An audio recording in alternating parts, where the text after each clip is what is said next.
I found this old table in the back of my pole barn over there. We're gonna go ahead and take the spot where the legs are and take it off, and we're gonna put the table. I'm gonna mount it up about level to my chest so I can work on my trail cameras right here. Gonna put the legs up, just gonna use a bunch of scrap 2x4s, kind of, you know, build a frame if you want to call it that, lay it up there, screw it down, and then maybe some shelves under it inside. So let's see how this goes. I don't know what I'm doing.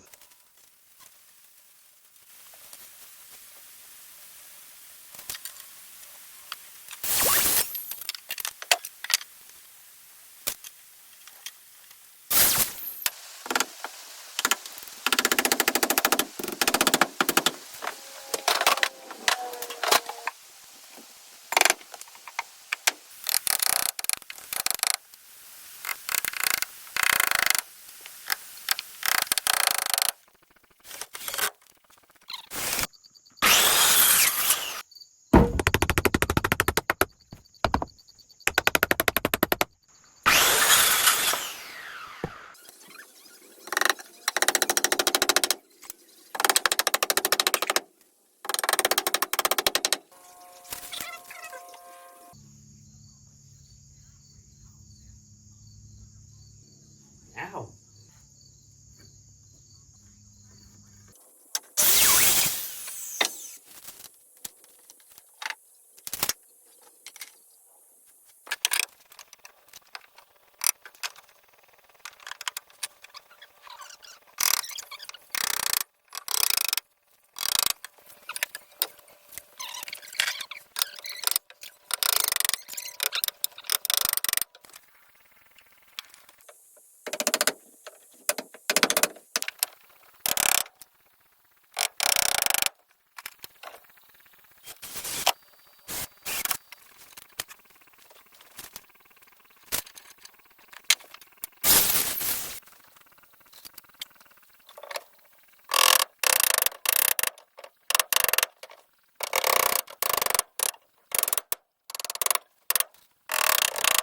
All right, so I basically got what the tabletop is going to go onto, built, frame, I guess you could call it.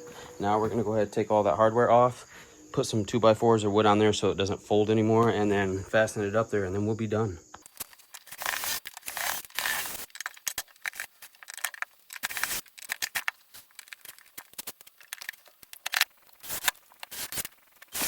We got all the hardware off. I went ahead and put these scabs on here so it won't fold anymore. Now we're going to put it up there and see if my measurements were anywhere near what it needs to be. Not gonna lie, dog, that is actually not too bad for never building anything, really. Now we're gonna hold it down, nail it down. That is pretty much it. We went ahead and I put the screws in here. I know what you're thinking. Why didn't you just use screws the whole time? I didn't have screws that were long enough for the 2x4s, but they were long enough for the table itself. And I mean, I did have a few screws and I didn't feel like going in town, so there's that. Anyway, table's up, bush light. And I got my trail cameras right here, getting ready to put out these. I just grabbed these 6 cameras. Someone sold me 6 cameras for $150. Antennas for each of them, 4 extra antennas, an SD card for each of them, and an extra 2 SD cards as well. And he was a former Marine too, so that's pretty cool. Thank you for your service, sir. Yes, let's go. And I, hung my hammer up and the drill on this Vevor shelf. Gotta love the Vevor stuff. I actually am pretty much a Vevor guy, if you can't tell. And I got more stuff coming. You have no idea. Wheel well, wagon. Duck, say hi. Hi. Anyway, there we go. I got my funky rack. I found that deadhead. And then that was a shed I found. Anyway, this is my little half-ass shelf. Got my mini fridge right here. Gonna fill that with beer and deer piss during the season so we can keep that nice and fresh. Again, Bush Light, gotta love it. Thanks again for watching. If you haven't already, hit the subscribe button, the follow button. But appreciate you.